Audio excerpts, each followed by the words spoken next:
Good evening. This is John Warren, publisher of the San Diego Voice and Viewpoint newspaper, coming to you with our program from the desk of the editor. I'd like to remind you that the Voice and Viewpoint is San Diego's oldest and only African American publication, though some might want to argue with that. And I want you to know that in doing so, we cover 17 cities, 89 zip codes, unincorporated areas of San Diego County as well. And so we are indeed very, very excited to be here with you. And we have Dr. Thompson here with us. And we appreciate Dr. Thompson being here. Well, Dr. Warren, it's a pleasure being here tonight. So many things that are happening around the country, around the nation, and right here in even our own city. I know that we have an open format mic tonight, and so if you'd like to call in, you can call in at 858-251-6111, 858-251-6111, or you can go to godradio1.com and listen in on our app or on the website, or you can go to Facebook or YouTube, God Radio 1, as well as the Voice and Viewpoint Facebook, and you can hear, see, and be a part of the conversation. And we welcome the input. We have so many issues that are going on right now. And one of the things that you will notice, the Voice and Viewpoint always says that a people without a voice cannot be heard. And we have been that voice for over 65 years. We are still that voice. We welcome the position of advocacy that we hold, where we speak up and we try to inform. And we always remind people that news has no color, but what does have a color is the perspective that we bring to the news, because we are impacted so often in so many different ways in terms of things that are really going on. And so we're in a crisis as a nation right now with a shutdown that is going to go almost indefinitely. The key to this crisis seems to be the Democratic Party and the extent to which that they will not yield on that demand in terms of saving health care items being restored in any as an amendment to any resolution or business that comes forth. The Republicans have dug in and said that they will not change. They think that they're going to make the Democrats come to the table, which is unfortunate. And it's very interesting that this week, yesterday would have been a payday period for many government employees.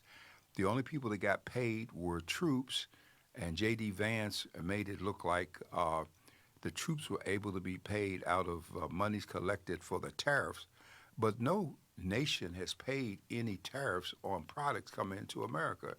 The money collected so far has come from higher prices put on goods coming in by the people purchasing them so that they can absorb whatever might happen. So the people were really being paid with their own tax dollars that had been collected in an unauthorized fashion.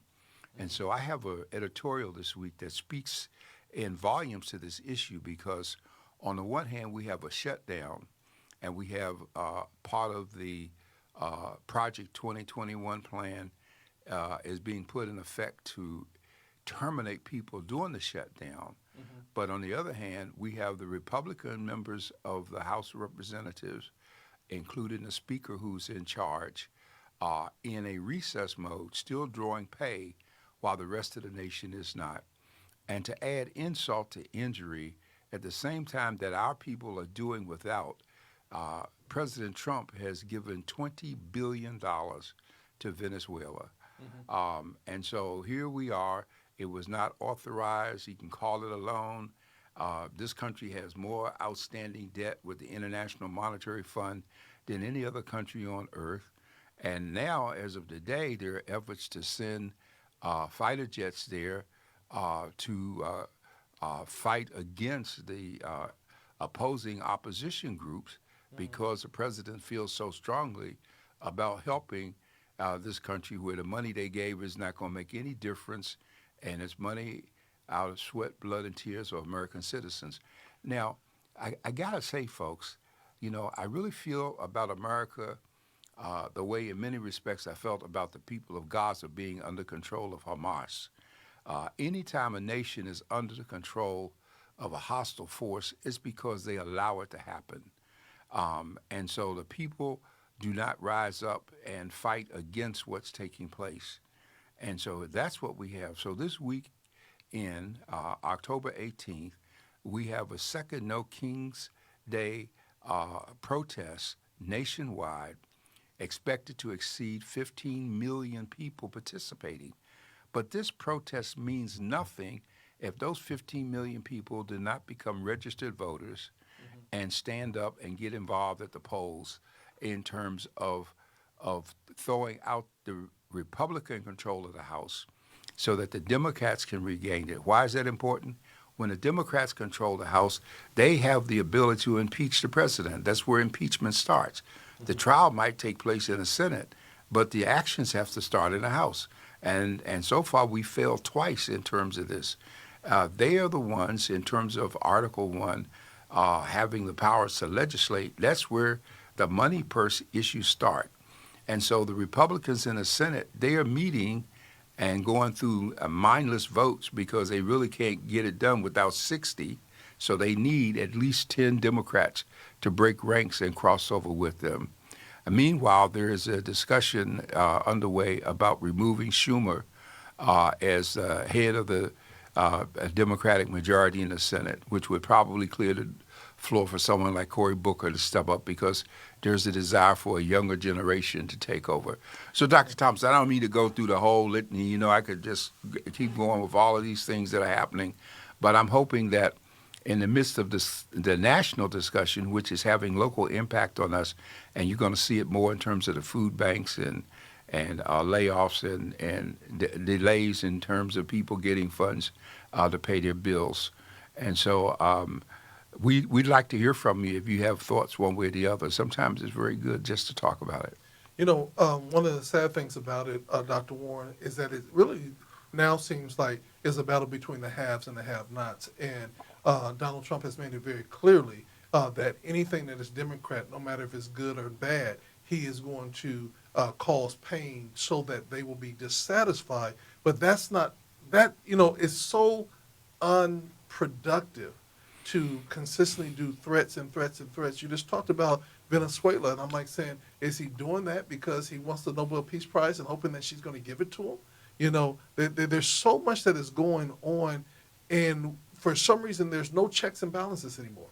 It's just whatever he wants, he's getting. Well, the program is there. You don't have men that have and women that have a spine to vote against him.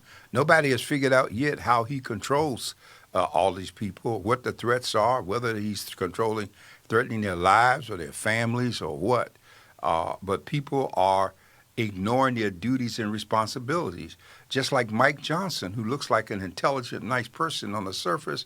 But here he is going into the second or third week of not swearing in the newly elected Democratic member from Arizona who took her father's seat.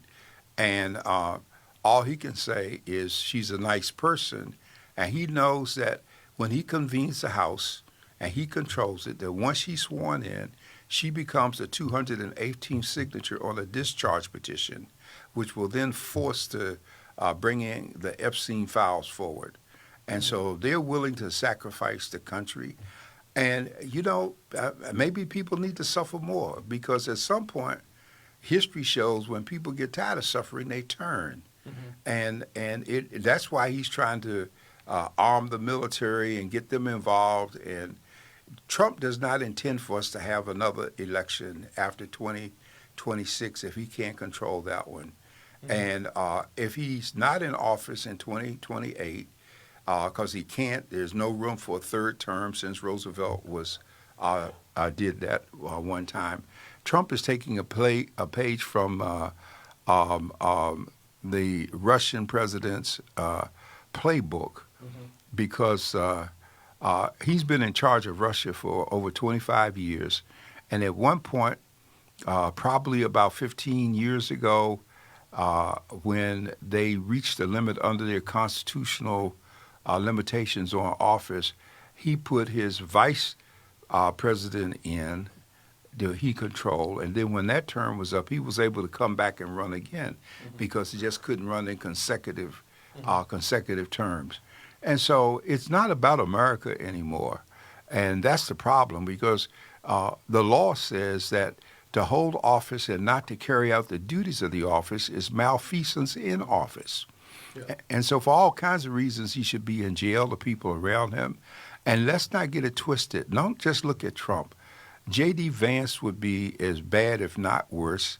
Hessett is crazy and he has no business even being near the Pentagon, let alone Secretary of Defense. And in every instance, now you have the Supreme Court just falling lockstep in terms of what he wants to try to get done. But I think we have to keep pushing. We must vote, folks. We must rise up, and we must seek out people that will undo, that will vote the position of the American public and not the position of Trump. Let me ask you this question, Dr. Warren. Just recently, I had a conversation with someone over Prop 50 here in California, and their concern basically was that, so what if it passes in California? There's so many other Republican states that are going to do exactly what they're doing that they've done in Texas, and so at the end of the day, the math is still not going to be in our favor. It always amazes me that people who want to do nothing are so quick to criticize and try to justify their doing nothing. And it just doesn't work that way. Okay? The real problem is it does make a difference. There are at least 5 districts in California that we want to turn so that they can become Democratic. And so those 5 districts, California, I told you, Texas, New York, and California have the largest congressional delegations. California has 52 members of Congress, and 12 of them are Republican. Right here in San Diego County, we have Darrell Issa in East County. We have Marty Von Wolfall running against him, and she's a Democrat, and we would flip that seat because that seat belonged to Duncan Hunter and his son and that whole element.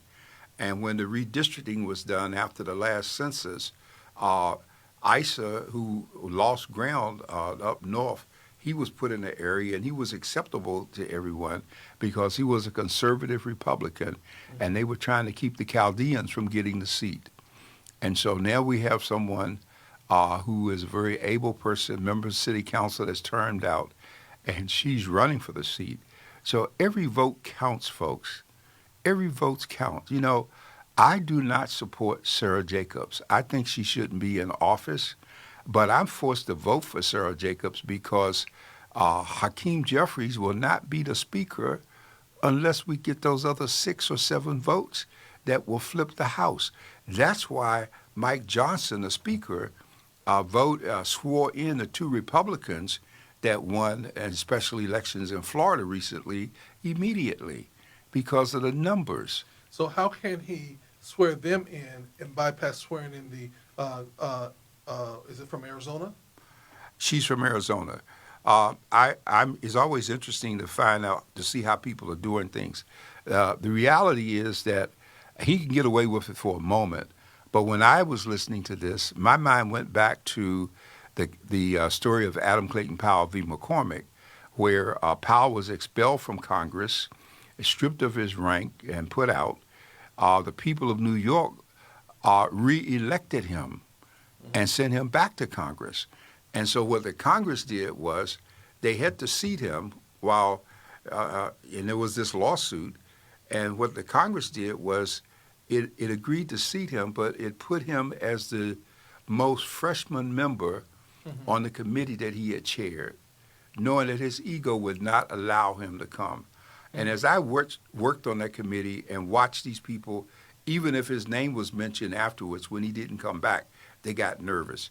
The best thing he could have done was to have come back and taken that junior seat and stayed right there as a reminder of what had happened. But his ego wouldn't let that take place. Remember that if you pull up the Supreme Court case of Powell v. McCormick, that he won that case they put him out, and the Supreme Court said that the people of New York had a right to representation. Now, this lady who has been elected, duly elected, is not like she was from D.C. If she was from D.C., it wouldn't matter whether or not she was seated because the delegate from D.C., the Virgin Islands, and Guam, they have no votes in the House, and they are not states. And there's always an effort to block them becoming states because of the impact, knowing that those votes, those additional senators would probably be Democratic, and that would be against the scheme of things. Yeah. So basically, how long do you think he can hold out without swearing her in? Well, he can hold out until, and she seems to be young, and I don't know who's advising her, but her people should be going to court right now, bringing an action to have her seated. And I think that precedents, as I remember the Supreme Court cases involved, precedent would be on her side. The problem is that will this court that Trump supports 5-4, would they do their duty and uphold her right to be seated, which they could do, or would they just refuse to hear the case, in which case he still gets away with what he's doing?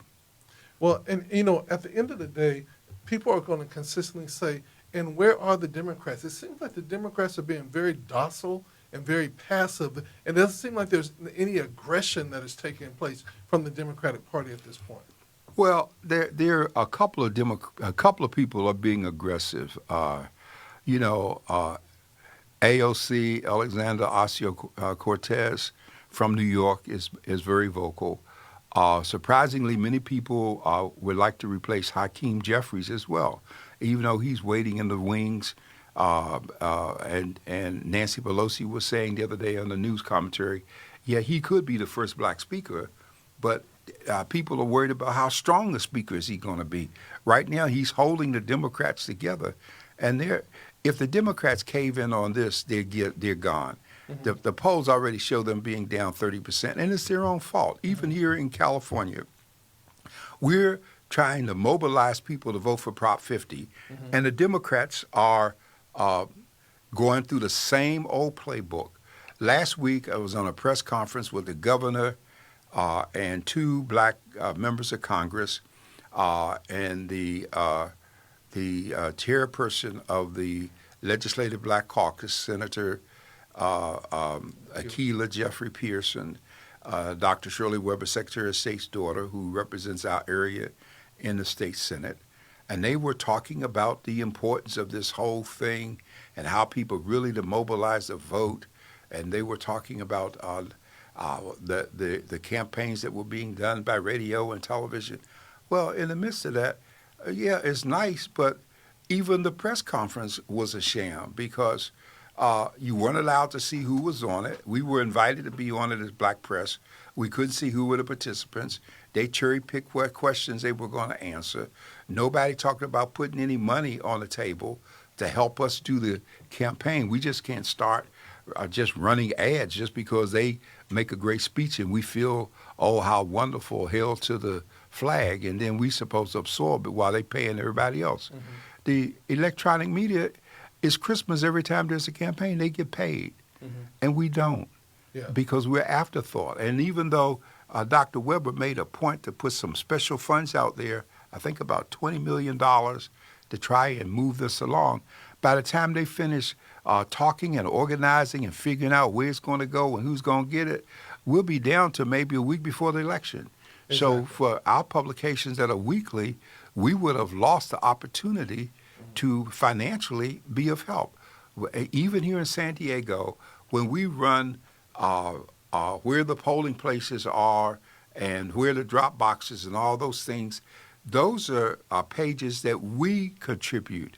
The Register of Voters has reduced what they do to us to a quarter-page ad, one for 4 weeks. So for 4 weeks, quarter-page ad. I don't even know if they're doing you with the radio as they should be, but everything they do with us is microscopic compared to we put more in than they give to us. Yeah, and I think that, in moving forward, again, the vote is going to be our most powerful tool and our most powerful weapon. And really, the black vote is one of the most, that's the game changer, is getting the people of color, especially black people, out to vote and not being docile or being passive on this issue. Again, you can say, well, there are other states out there. But at the end of the day, I believe that we can still balance it off, because if other states do it, then there are other states, I believe, that are democratic that will fall in line. Well, let's do this because people start talking and they don't do their homework. Utah and Ohio and a couple other states, he's trying to go, he being Trump, is trying to go into every state that has a Republican-controlled governor or legislature to get them to rearrange their district. That's the gerrymandering, in a time that it would only be done every 10 years. And if I said on here before, the reason we have the census every 10 years is because the Constitution demands it. And the byproduct of the census, in terms of where the population is, determines how the seats in the House of Representatives move, the 435. They're not increased, they're just relocated based on population shifts. And in the Senate, they stay fixed at 2 senators no matter what the size of the state. And so, in effect, it kind of models the British system of the House of Lords being our Senate, the House of Commons being the Congress. The lower house is elected on a 2-year terms, supposedly allowing the masses to participate. But once they get in, they got to spend most of their time raising money so they can get reelected. So it's all been laid out. You know, people thought for the longest time that in voting they elected the president, it took the things we've been through recently to show the president is not elected by the people. The president is placed by the votes in the Electoral College. And so these are the kinds of things that were allowed to govern us because we weren't raising questions and we were going with it. But we have no excuse today, Dr. Thompson. We need to get educated. We need to decide we're going to vote. You know, last month I had an editorial that said, in spite of and not because of. And all my editorials are online. I'm reminding people that our forefathers, they did things in spite of segregation, Jim Crow, and everything against them. They found ways to do. And we've become so weak. Well, I don't see how it's going to work. And we've come all about me instead of it being all about us and realizing we're in it together. We've come so far that we have people seeking leadership roles at the expense of our issues so that they can look good. People who don't want to speak to you, but they're going to tell you when the cameras are rolling how we all should hold hands and vote. And so this is the reality of where we are.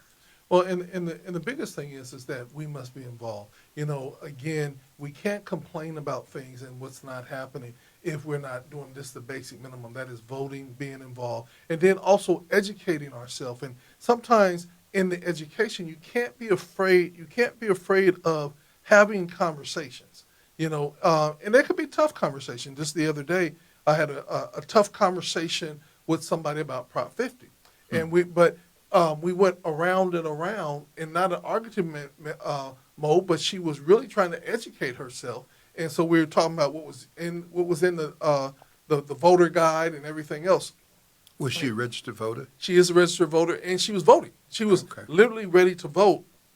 And what was swaying her was, will it make a difference if the other states come in and do the things? And that's the question that some people are doing. But that's at the end of the day, if you vote your conscience, vote your heart. That's all I can ask you. But just know what you have to know the real reality of things and not what it could be. Let's look at the reality of it being right now. So, Dr. Warren, that's one of the big topics that's happening. What's some of the other topics that are taking place? You know, Donald Trump, you know, bless his heart, we're still praying for him because he openly confessed that he don't think there's nothing he could do to make it into heaven, but we're still going to pray that God somehow... Did he say he didn't think he could? He said it live in an interview. Said, I don't think there's anything I can do to ever make it to heaven. So, Well, I just think that's wonderful that he acknowledges where he's headed. And that puts a strain on those of us who are believers because, on the one hand, Jesus says we are supposed to pray for those who despitefully use us. but he he puts us in a position where that is really tested because of what he's doing and how he's doing it. Um, we got other issues going on though, Mhm. Dr. Thompson, and I'm very concerned. Um, in this city, we have issues. In this city, we still have a budget crisis. Mhm. In this city, there's a gear up to try and meet the demand, the additional food demands from Feeding San Diego and the food bank, because more families are challenged in terms of food. Um, the nutrition program SNAPs have been removed. People are trying to act like it's a big deal because Well, not everybody know what SNAP is, so you got to break it down. SNAP is the Supplemental Nutrition Assistance Program, okay, which used to be the old food stamp program. And so people were able to get and then you saw the EBT card, Mhm. which became the instrument of making dollars available for people. And of course, Republicans have always taken the position that people were wasting that money, and in some cases, people did waste the money in terms of what they bought on. You see fast food places that'll take EBT, liquor stores that pretend to have some groceries will, and the people who have the cards they pay a heavy price for buying in a community that's a food desert, so that we don't have adequate food stores in the first place. And it's just not here; it's across the country. And every time I'm in a city where I see it, and people are talking about there ought to be a grocery store in our community, and I look at them and I listen and I said to myself, oh yeah, I've seen this play out city by city, state by state. You come into the community, the store, they open the store, they try to hire people in the community. The people in the community, if they come to work, they steal, they help their friends steal. The stores run deficits and they can't keep up in terms of supplies, and pretty soon they close and go out of business. And so that's why they stop opening the stores in our communities. And so we complain, and yet we act like there's no connection between our apathy or our lack of involvement and the conditions under which we live. But the Republicans and the Heritage Foundation and the Project 2025 people, they have figured us out like good anthropologists, and they know that we will fizzle, but we won't sustain. We will be few in terms of the struggle. I know from many, many years of personal efforts to support the underdog that when it came to election time, I lost many of positions because the people that I sacrificed and fought against the system would not come out and vote for me to overturn what was happening with the system. And so I think there's some more suffering that's going to be in order before more people wake up. You know, a lot of the people who are suffering right now, black and white, are people who voted for Trump. They drank the Kool-Aid. They thought it was going to be different, and they're hurting. Just like one of the Epstein victims who was on television talking about what they went through and how she was surprised at the attitude of the president and how they hadn't done anything about this case and how they had covered up Epstein. And the lady said in passing, and I voted for Trump. Yeah, well, you're getting a return on your vote, your investment, okay? And the rest of us, we're going to suffer, but you're going to suffer more because you brought the Kool-Aid. Right now, Dr. Thompson, this latest thing with these thousands of emails from these young Republicans who are spewing hate, who are talking about how they love Hitler and calling us watermelon people and how we're monkeys and all of these kinds of things that are going on. The governors of some states where those people work terminated them, but the White House said it's okay. We're not going to pay attention. And we need to understand that when people say stuff long enough, it becomes acceptable.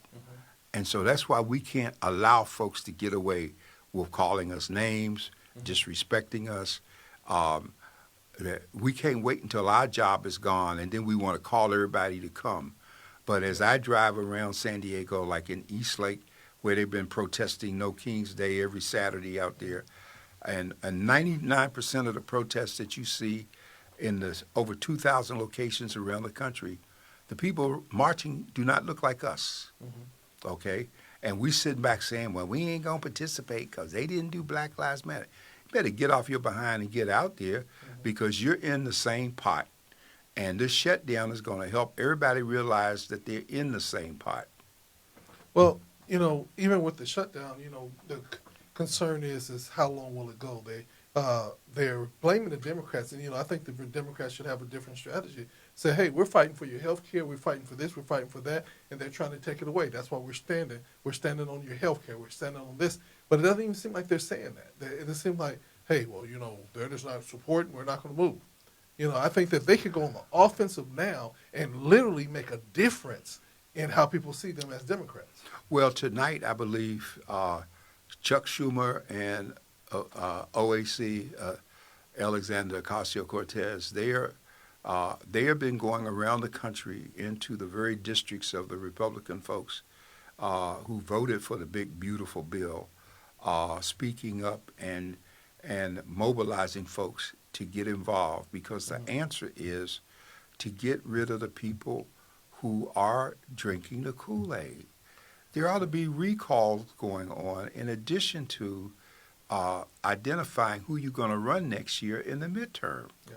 And so Trump knows that he's losing. That's why he wants to pull the mailboxes, stop voting by mail. When he's voted all of his time by mail, now he wants to block it. Okay, the whole thing with the troops, he knows it's illegal, but it's a scare tactic, and we got to get like people in other countries and rise up and say we're not going to do it. Well, help me to understand this. What countries that have military bases in our country? I don't know. I know some that might come and train over here. But no country is supposed to have a military base in this country. And that whole idea about allowing, I forget which country it is, Qatar. put Qatar in Iowa is ridiculous. It's absolutely ridiculous. But what's even more scary than that, Dr. Thompson, and the average American person has not stopped to look at how much of America is owned by foreign people. If you really stopped and took a look how much Canada owns in terms of businesses, China owns so much land in this country in terms of farms, corporate farming entities and things that people started protesting, trying to challenge the ownership. But we can't go into these other countries and just buy land. If you're not a nationalist, you can't do this. And so Trump has turned America into his own private giveaway piggy bank, and we just sit back. We are the laughing stock of the universe, that we have a fool as a leader when we're supposed to be a leader among men as a nation. Yeah. And the reason why I asked that whole thing is that this is the same country that gave him the big jumbo jet. And now all of a sudden... They gave him the jet, and it's the same country before then that he had called a terrorist. And the jumbo jet that he received, he's not legally authorized to receive because it's a violation of the Emolument Clause, which says that any gifts given to the president or our foreign, our representatives like ambassadors to other countries, those gifts become the property of America. They are not the personal property of the person receiving the gifts on behalf of America. And so Trump is going to spend all of American tax dollars. This plane is huge. It's bigger than Air Force One. And he's spending our money to re-outfit it with all of the kind of stuff it has to have if it's going to be the vice presidential plane. And then he's talking about under the guise of it going to his library, okay? And he's doing a takeoff after what happened with Reagan, where the presidential plane he uses at the Reagan Library. And so this is the only time in American history that there's been a man who used the position, the number one position in this nation, all about himself. You don't hear him talking about feeding people. They're destroying health care. They're destroying Food and Drug Administration, monitoring stuff. They're destroying the federal trade. They're trying to destroy the Federal Reserve. Uh, they're intending to fire 10,000 people during this pandemic, and Layoff. I mean this layoff. And so, and we're just sitting back. Thank God for this week, but it ought to be. And let me say, in fairness, there are protests every week, and the mainstream media has bought into this because only if you follow things like MSNBC on a Monday or Rachel Maddox, where you see the screen showing all the different cities. Mainstream media is not making a point of letting the people know which cities the protests are in because they're afraid of Trump themselves. Let me ask you this question: the hate attack or the attack on everybody who was against him when he was quote unquote in office, and now this I don't even know if I could call her the Attorney General because she is just so out the box, but she's going and now sending indictments out for all these different people that quote unquote was against Trump. But she showed so much disrespect to the offices of the. Well, you're talking about Pam Pam Bondi, and she is Attorney General, and you know there are some remedies if people would move to deal with it. If you are a lawyer and you're a member of the bar, you are held to a standard that doesn't allow you to just do what you want to do. And what's his name? The former mayor of New York? Eric. No, I said the mayor of New York. Okay. The one that lied and with the makeup running down his face. Oh, Giuliani went all around the country. He and that other woman, Powell, they were disbarred. They lost their licenses.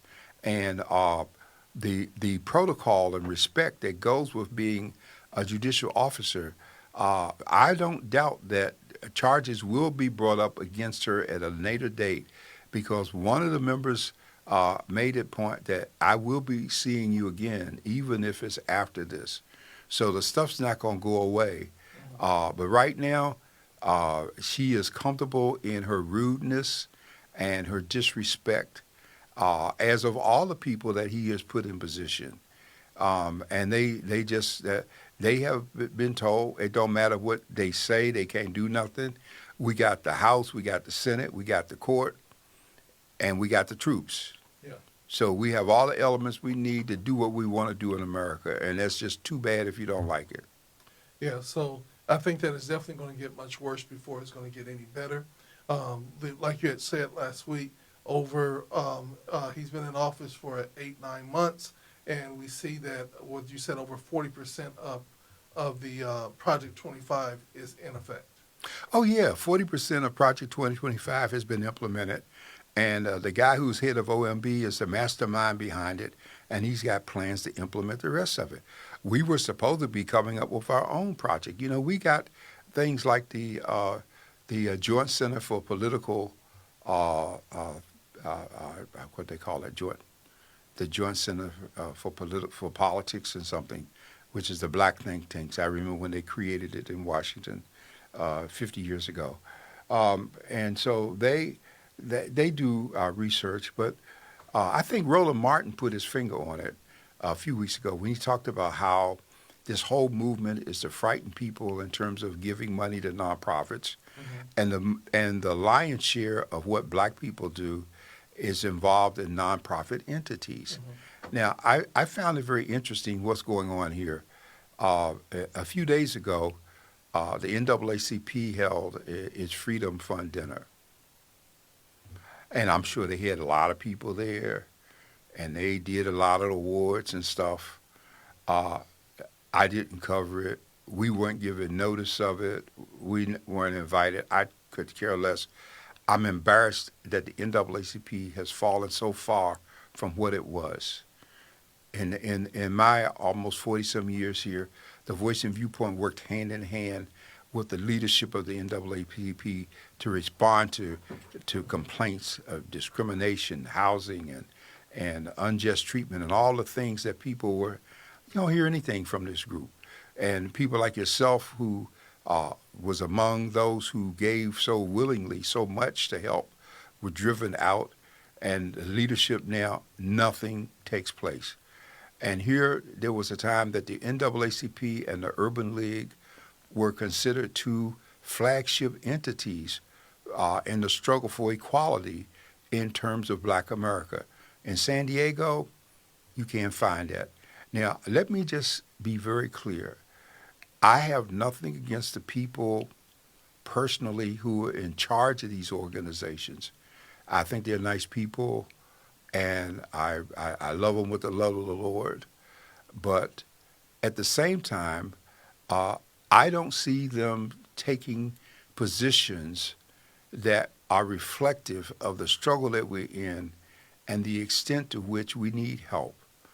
And recently, there was this little leadership forum on a Saturday, and people talked about, elected folks got up and talked about how they got involved in politics and how they wanted to mentor people.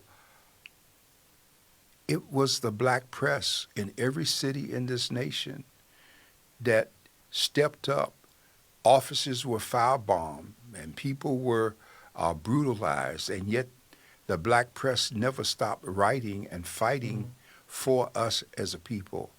And today, half of these people that we're talking about that are leading entities, they don't read, they don't subscribe, they follow social media.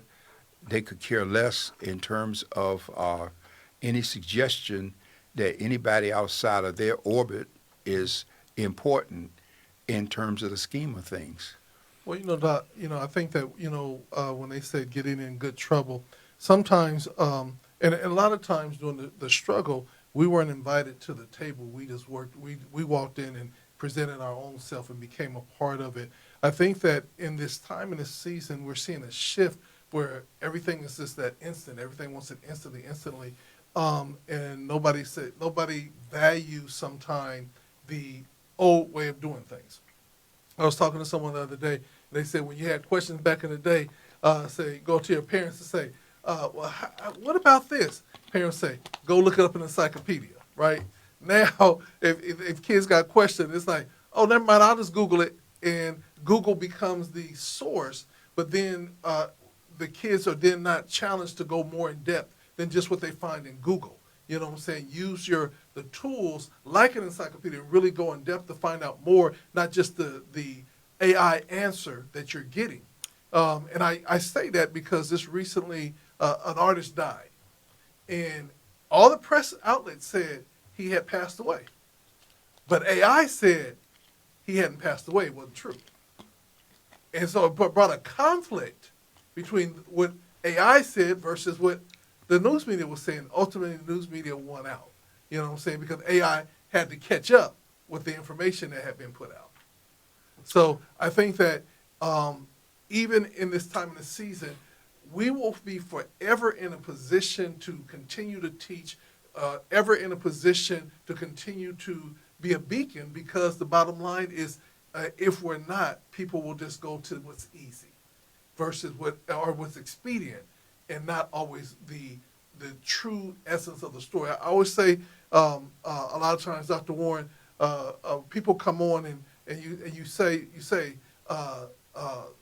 they say that they're listening, because to be able to have an education and hear true history, and not that I'm reading about it, but I was there, and how being impacted was there. A lot of us don't understand. If you've never really been hungry, never really not have something, you don't understand that plight. You could say, well, I empathize with you, I feel your pain, but until you actually live through it, can you literally say, you know what, I really feel your pain and I don't want to be there. Not saying that people don't understand when people go through something, or if they haven't gone through it that they don't understand, but the impact is different. The expedient of how we go about things, how when this the whole fact of voting, if we just go back just 50, 60 years, voting was like, it was a thing that we all wanted. And now Vote if people have the vote if you will. Well, we all wanted it because when Dr. King gave speeches like May 17th, 1957, when he said, give us the vote and we'll put the people in office and we'll put in the judges and all those things. We didn't have those people in position.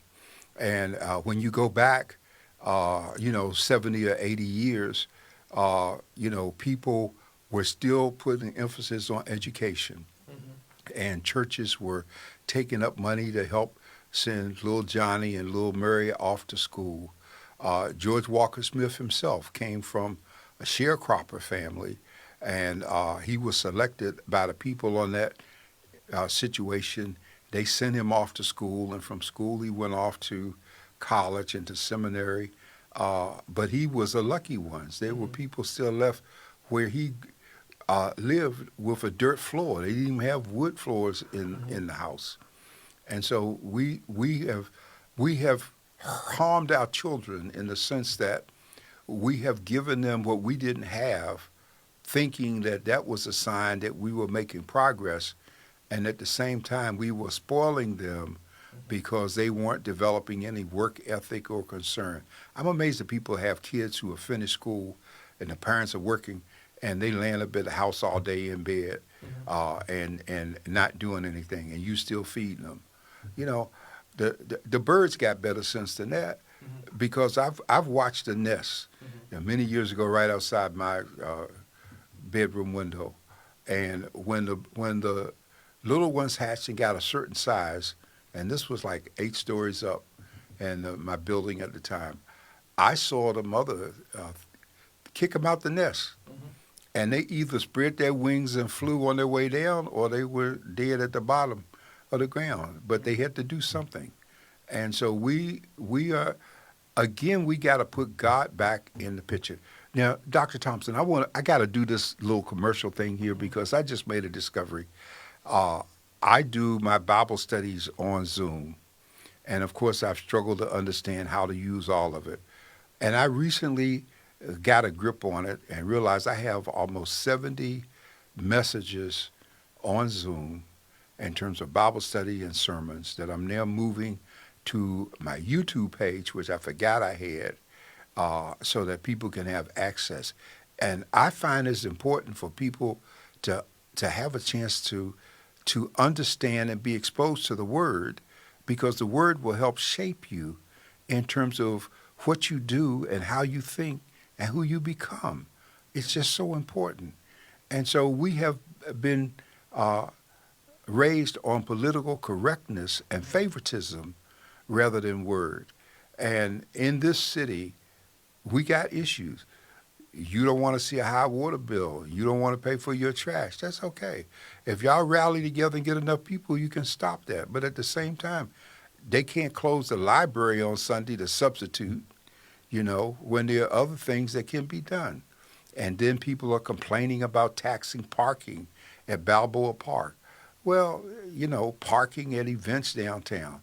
Well, they've been robbing us at events all the while. I don't hear anyone challenging the contracts that Ace Parking Authority has with the city that's been allowing them to charge. I mean, if you went to Civic Theater on a night that there was, and you used one of those parking lots that was controlled city property leased to Ace or whichever company, I think Ace has most of it at this point, then you saw, $40 fees and whatever, and now those fees have become par for the course. We saw it at the Midway in terms of how people are, so yeah, you can take the trolley and go around it, but we still put people in office that make these decisions. And the plan is to keep us working so many jobs and so busy that we're too tired to think about government when we come home. And so they can keep doing what they're doing to us. And we need to just start redirecting our energy and our time.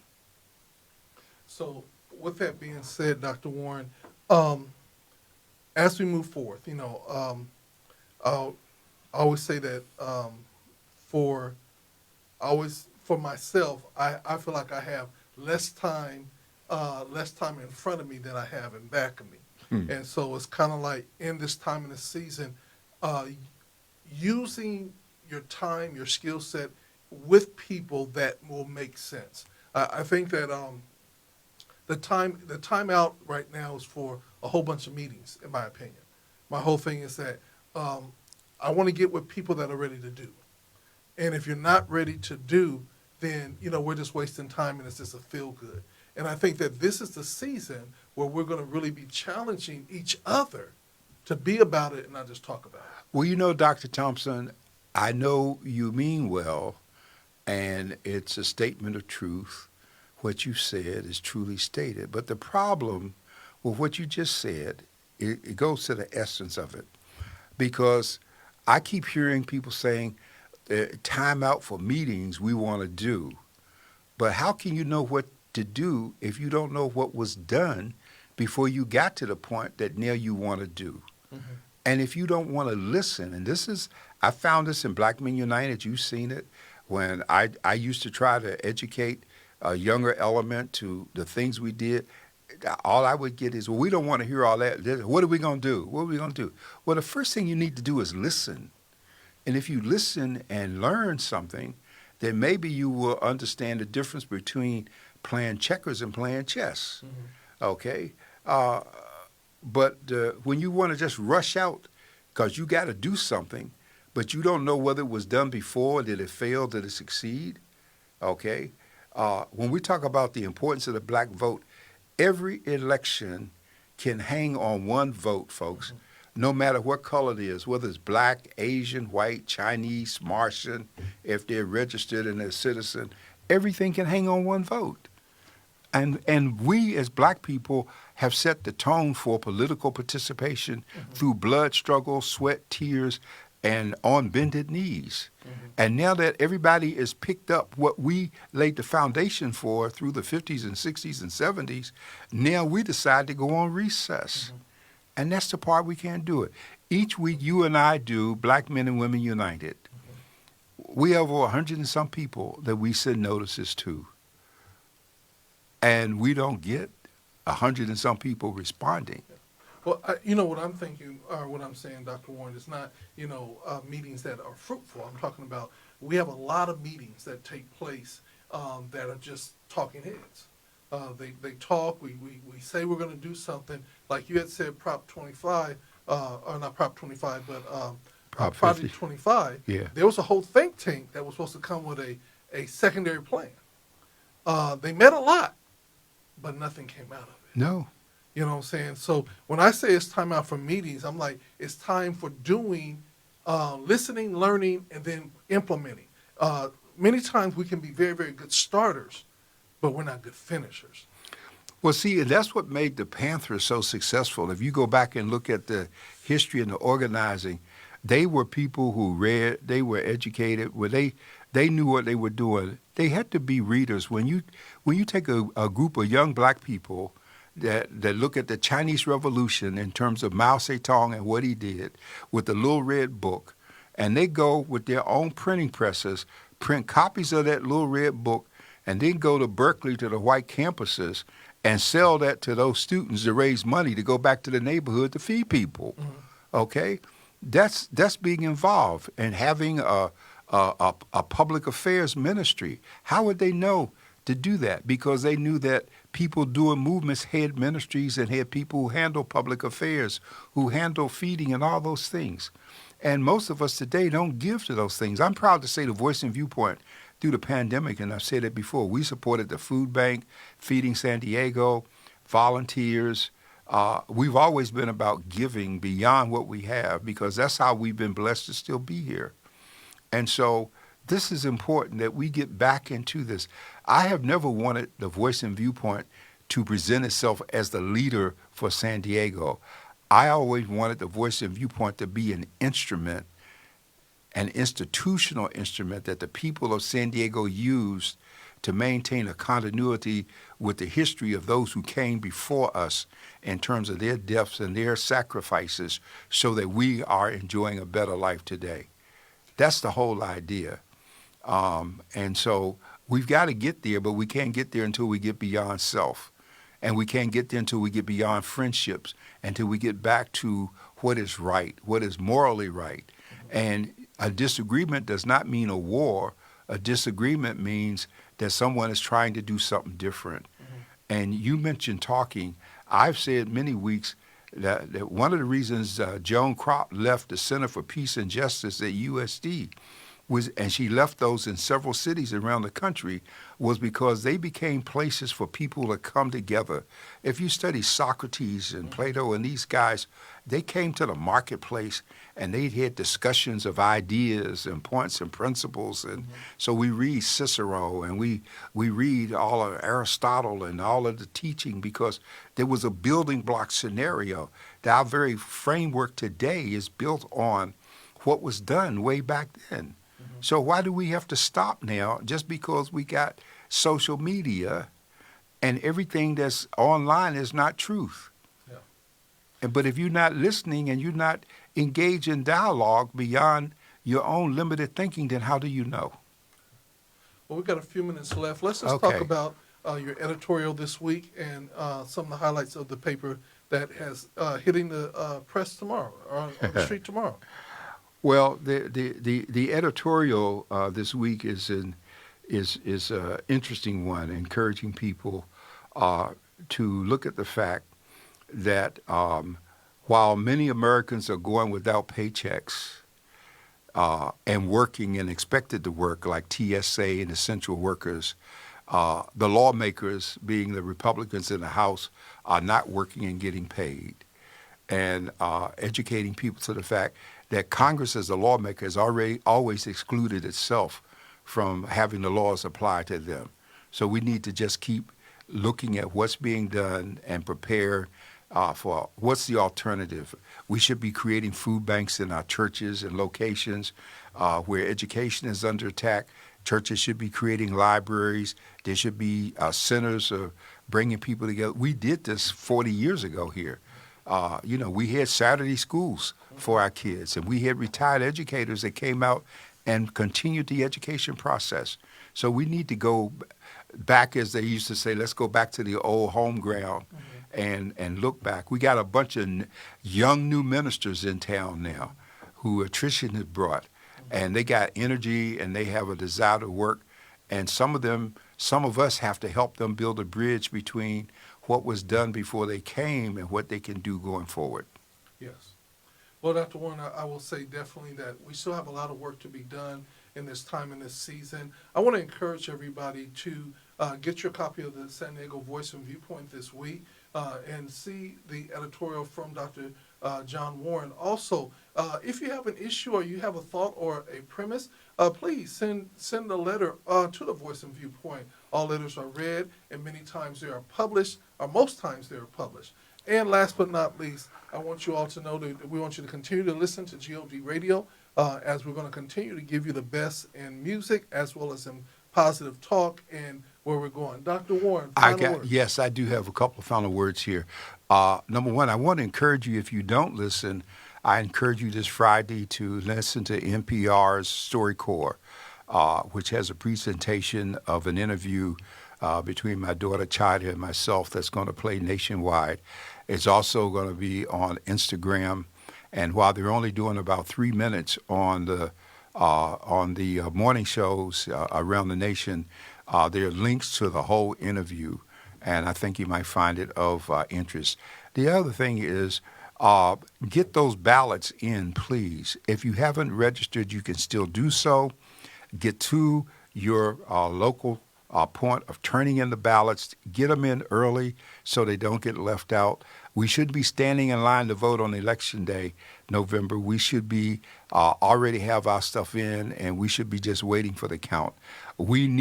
California needs to set the tone in terms of this, under this Election Rigging Response Act that the governor and this state passed. We need to get involved and vote. Please, folks, vote. Even if you don't understand, there's one question on the ballot. It's yes or no.